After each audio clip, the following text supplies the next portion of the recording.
ఎన్క్రోచ్మెంట్కి సంబంధించి మేము లీడ్ తీసుకున్నాక చిత్తూరులో కూడా అంతకుముందు చేసిన మినిస్టర్స్ కూడా ఈ డిపార్ట్మెంట్ హెడ్ చేసిన వాళ్ళు ఇది వాళ్ళ స్వంత ఆస్తిలాగా వాళ్ళు ఎన్క్రోచ్ చేశారు.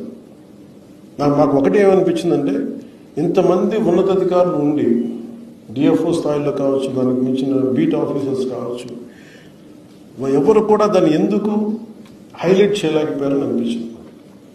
కనీసం దాన్ని ఎందుకు దీన్ని ఇంత బలంగా తీసుకురాలేకపోయారు, పబ్లిక్లోకి ఎందుకు తీసుకురాలేకపోయారు అనిపించింది. అందువల్ల మీ ప్రథమ బాధ్యత, మనందరి ప్రథమ బాధ్యత టు ప్రొటెక్ట్ ద ఫారెస్ట్. ఇప్పుడున్న 22%లోనే పచ్చదనం తక్కువ ఉంది, దాన్ని ఒకటి డెవలప్ చేయడం. 2 డీనోటిఫైడ్ ఫారెస్ట్లో మనం కూర్చోబెట్టి 31% పెరిగింది. మన టార్గెట్ 2047కి it should be 50%. But it is a tough challenge.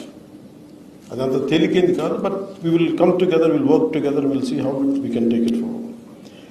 So main encroachments లేకుండా మీరు చాలా ధైర్యంగా ఎక్కడ ఎన్క్రోచ్మెంట్